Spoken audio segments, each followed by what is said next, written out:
Okay, so we've been dealing with Laplace transform methods and how to apply those to time functions, or how to go from some time domain to Laplace domain and then back to the time domain. Here we're going to culminate all of that and go and look at how you solve ODEs using Laplace transforms. And then we'll deal with transfer functions in the next chapter. Okay, so the benefit and really what the goal with the Laplace transform method is that's going to yield a complete solution of a linear time invariant ODE. It's automatically going to take into account the initial conditions, and it'll also give us both the homogeneous and the particular solutions, or the free response and the forced response, or steady state. The method involves two steps. The first is we're going to convert the ODE into an algebraic equation in S by taking the Laplace transform of that differential equation. Then we're going to do some algebra, find the Laplace transform for our independent variable or our dependent variable just by rearranging the equation. And then we're going to go and compute the inverse Laplace transform, and this will give us our time domain solution. And we're going to illustrate this through an example, example 5 in our notes. So we were given an ODE shown here, where we have x double dot plus 3x dot plus 2x is equal to 0. And then we're given that it starts with some generic initial conditions, both an initial displacement and an initial velocity. And those are both constants. Okay, so we're going to start by defining, we're going to let here that big X of S, this is going to be defined to be the Laplace transform of our time domain function x of t. And then from there, we can apply the Laplace transform to the derivative terms. So we'll get the Laplace transform of x dot. This is equal to s times big X of s minus x of 0.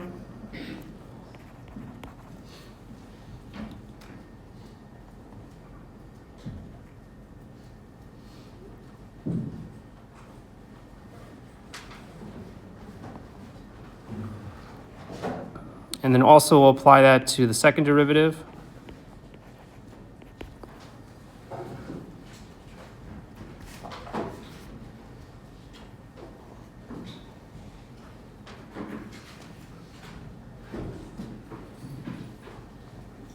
And that's going to give us s squared times x of s minus s times x of 0 minus x dot of 0.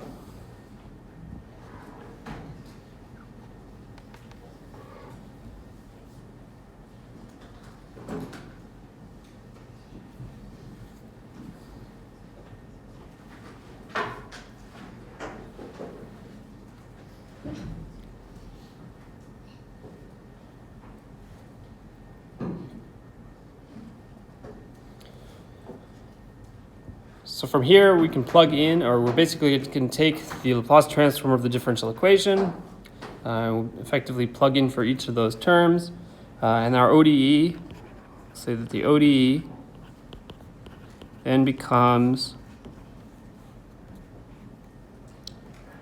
we're going to get, for the x double dot term, we're going to get x squared xs minus s times x of 0 minus x dot of 0 plus 3 times the quantity s times xs minus x of 0 plus 2 times big X of s equal to 0 in this case.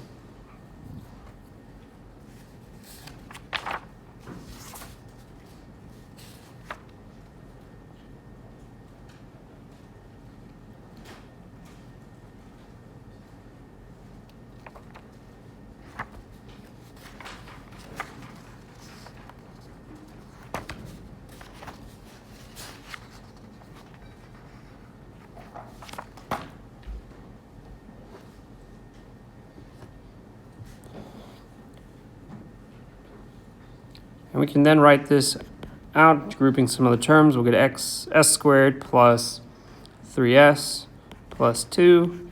All that multiplied by big X of s is equal to as plus b plus 3a.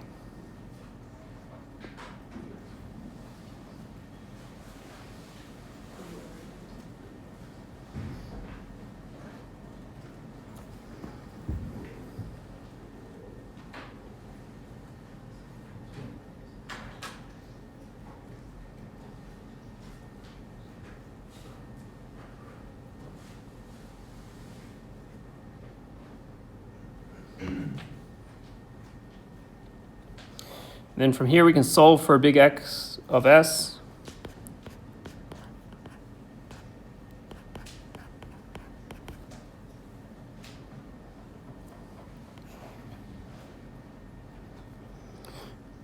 In our numerator, we're going to get a s plus b plus 3a. The denominator, we will get s squared plus 3s plus 2.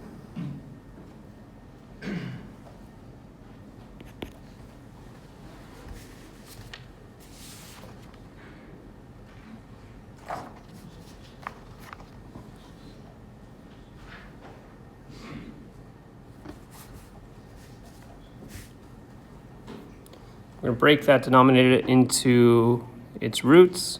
So the numerator stays the same, as plus b plus 3a. And the denominator will get s plus 1, that quantity multiplied by s plus 2.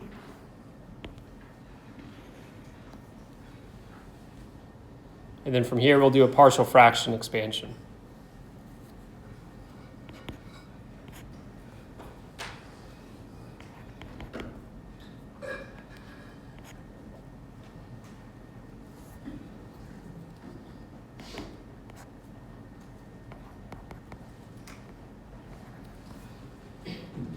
And then our first fraction in the numerator, we're going to get 2a plus b. And in the second numerator, we're going to get minus a minus b.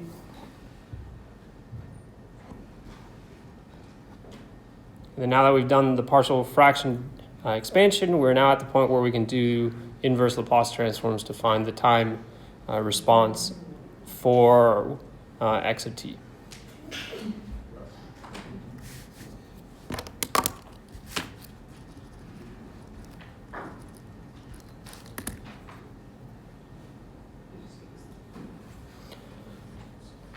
Okay, so we're then going to take we're going to say that x of t here, I'm just going to add a page.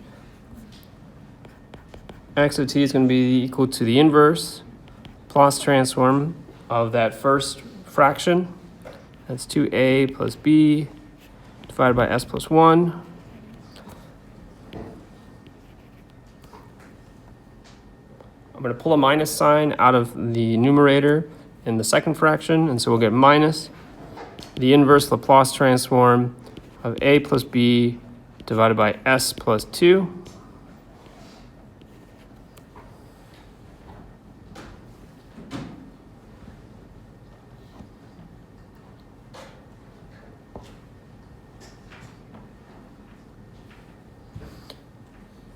And then we'll be able to solve for x of t.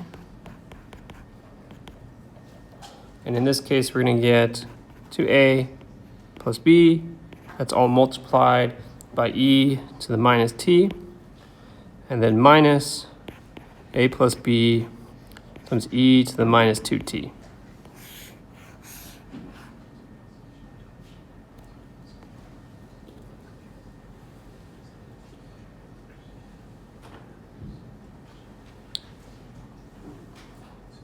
And that is the solution to the ODE that we posed at the very beginning of this example.